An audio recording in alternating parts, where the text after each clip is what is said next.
श्री परमात्मने नमः। श्रीमद् भगवद गीता अथ त्रयोदशोऽध्यायः। श्री भगवान बोले, हे अर्जुन, यह शरीर क्षेत्र इस नाम से कहा जाता है और इसको जो जानता है उसको क्षेत्रज्ञ इस नाम से उनके तत्व को जानने वाले ज्ञानी जन कहते हैं। हे अर्जुन, तू सब क्षेत्रों में क्षेत्रज्ञ अर्थात जीवात्मा भी मुझको ही जान और क्षेत्र क्षेत्रज्ञ को अर्थात विकार सहित प्रकृति का और पुरुष का जो तत्व से जानना है वह ज्ञान है, ऐसा मेरा मत है। वह क्षेत्र जो और जैसा है तथा जिन विकारों वाला है और जिस कारण से जो हुआ है तथा वह क्षेत्रज्ञ भी जो और जिस प्रभाव वाला है, वह सब संक्षेप में मुझसे सुन। यह क्षेत्र और क्षेत्रज्ञ का तत्व ऋषियों द्वारा बहुत प्रकार से कहा गया है और विविध वेद मंत्रों द्वारा भी विभाग पूर्वक कहा गया है तथा भली भांति निश्चय किए हुए युक्ति युक्त ब्रह्म सूत्र के पदों द्वारा भी कहा गया है। 5 महाभूत, अहंकार, बुद्धि और मूल प्रकृति भी तथा 10 इंद्रियां, 1 मन और 5 इंद्रियों के विषय अर्थात शब्द, स्पर्श, रूप, रस और गंध तथा इच्छा, द्वेष, सुख, दुख, स्थूल देह का पिंड चेतना और धृति, इस प्रकार विकारों के सहित यह क्षेत्र संक्षेप में कहा गया है। श्रेष्ठता के अभिमान का अभाव, दंभाचरण का अभाव, किसी भी प्राणी को किसी प्रकार भी न सताना, क्षमा भाव, मन वाणी आदि की सरलता, श्रद्धा भक्ति सहित गुरु की सेवा, बाहर भीतर की शुद्धि, अंतःकरण की स्थिरता और मन इंद्रियों सहित शरीर का निग्रह, इस लोक और परलोक के संपूर्ण भोगों में आसक्ति का अभाव और अहंकार का भी अभाव, जन्म, मृत्यु, जरा और रोग आदि में दुख और दोषों का बार बार विचार करना, पुत्र, स्त्री, घर और धन आदि में आसक्ति का अभाव, ममता का न होना तथा प्रिय और अप्रिय की प्राप्ति में सदा ही चित्त का सम रहना, मुझ परमेश्वर में अनन्य योग के द्वारा अव्यभिचारिणी भक्ति तथा एकांत और शुद्ध देश में रहने का स्वभाव और विषयासक्त मनुष्यों के समुदाय में प्रेम का न होना, अध्यात्म ज्ञान में नित्य स्थिति और तत्व ज्ञान के अर्थ रूप परमात्मा को ही देखना, यह सब ज्ञान है और जो इससे विपरीत है वह अज्ञान है, ऐसा कहा है। जो जानने योग्य है तथा जिसको जानकर मनुष्य परमानंद को प्राप्त होता है उसको भली भांति कहूंगा।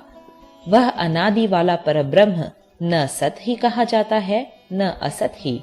वह सब ओर हाथ पैर वाला, सब ओर नेत्र, सिर और मुख वाला तथा सब ओर कान वाला है, क्योंकि वह संपूर्ण इंद्रियों के विषयों को जानने वाला है, परंतु वास्तव में सब इंद्रियों से रहित है तथा आसक्ति रहित होने पर भी सबका धारण पोषण करने वाला और निर्गुण होने पर भी गुणों को भोगने वाला है। वह चराचर सब भूतों के बाहर भीतर परिपूर्ण है और चर अचर भी वही है और वह सूक्ष्म होने से अविज्ञेय है तथा अति समीप में और दूर में भी स्थित वही है। वह परमात्मा विभाग रहित एक रूप से आकाश के सदृश परिपूर्ण होने पर भी चराचर संपूर्ण भूतों में विभक्त सा स्थित प्रतीत होता है तथा वह जानने योग्य परमात्मा विष्णु रूप से भूतों को धारण पोषण करने वाला और रुद्र रूप से संहार करने वाला तथा ब्रह्मा रूप से सबको उत्पन्न करने वाला है। वह परब्रह्म ज्योतियों का भी ज्योति एवं माया से अत्यंत परे कहा जाता है। वह परमात्मा बोध स्वरूप, जानने के योग्य एवं तत्व ज्ञान से प्राप्त करने योग्य है और सबके हृदय में विशेष रूप से स्थित है। इस प्रकार क्षेत्र तथा ज्ञान और जानने योग्य परमात्मा का स्वरूप संक्षेप से कहा गया। मेरा भक्त इसको तत्व से जानकर मेरे स्वरूप को प्राप्त होता है। प्रकृति और पुरुष, इन दोनों को ही तू अनादि जान और राग द्वेष आदि विकारों को तथा त्रिगुणात्मक संपूर्ण पदार्थों को भी प्रकृति से ही उत्पन्न जान।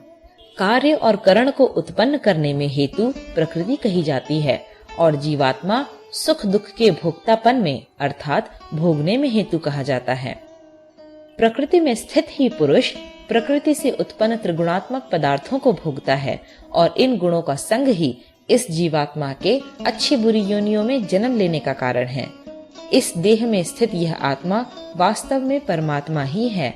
वह साक्षी होने से उपद्रष्टा और यथार्थ सम्मति देने वाला होने से अनुमंता, सबका धारण पोषण करने वाला होने से भर्ता, जीव रूप से भोक्ता, ब्रह्मा आदि का भी स्वामी होने से महेश्वर और शुद्ध सच्चिदानंद घन होने से परमात्मा ऐसा कहा गया है।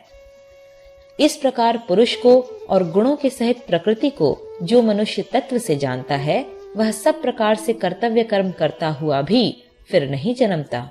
उस परमात्मा को कितने ही मनुष्य तो शुद्ध हुई सूक्ष्म बुद्धि से ध्यान के द्वारा हृदय में देखते हैं, अन्य कितने ही ज्ञान योग के द्वारा और दूसरे कितने ही कर्म योग के द्वारा देखते हैं अर्थात प्राप्त करते हैं। परंतु इनसे दूसरे अर्थात जो मंद बुद्धि वाले पुरुष हैं, वे इस प्रकार न जानते हुए दूसरों से अर्थात तत्व के जानने वाले पुरुषों से सुनकर ही तदनुसार उपासना करते हैं और वे श्रवण परायण पुरुष भी मृत्यु रूप संसार सागर को निस्संदेह तर जाते हैं। हे अर्जुन, यावन मात्र जितने भी स्थावर जंगम प्राणी उत्पन्न होते हैं, उन सब को तू क्षेत्र और क्षेत्रज्ञ के संयोग से ही उत्पन्न जान। जो पुरुष नष्ट होते हुए सब चराचर भूतों में परमेश्वर को नाश रहित और समभाव से स्थित देखता है, वही यथार्थ देखता है। क्योंकि जो पुरुष सब में समभाव से स्थित परमेश्वर को समान देखता हुआ अपने द्वारा अपने को नष्ट नहीं करता, इससे वह परम गति को प्राप्त होता है। और जो पुरुष संपूर्ण कर्मों को सब प्रकार से प्रकृति के द्वारा ही किए जाते हुए देखता है और आत्मा को अकर्ता देखता है, वही यथार्थ देखता है। जिस क्षण यह पुरुष भूतों के पृथक पृथक भाव को एक परमात्मा में ही स्थित तथा उस परमात्मा से ही संपूर्ण भूतों का विस्तार देखता है, उसी क्षण वह सच्चिदानंद घन ब्रह्म को प्राप्त हो जाता है। हे अर्जुन, अनादि होने से और निर्गुण होने से यह अविनाशी परमात्मा शरीर में स्थित होने पर भी वास्तव में न तो कुछ करता है और न लिप्त ही होता है। जिस प्रकार सर्वत्र व्याप्त आकाश सूक्ष्म होने के कारण लिप्त नहीं होता, वैसे ही देह में सर्वत्र स्थित आत्मा निर्गुण होने के कारण देह के गुणों से लिप्त नहीं होता। हे अर्जुन, जिस प्रकार एक ही सूर्य इस संपूर्ण ब्रह्मांड को प्रकाशित करता है, उसी प्रकार एक ही आत्मा संपूर्ण क्षेत्र को प्रकाशित करता है। इस प्रकार क्षेत्र और क्षेत्रज्ञ के भेद को तथा कार्य सहित प्रकृति से मुक्त होने को जो पुरुष ज्ञान नेत्रों द्वारा तत्व से जानते हैं, वे महात्मा जन परम ब्रह्म परमात्मा को प्राप्त होते हैं। 13 अध्यायः समाप्त।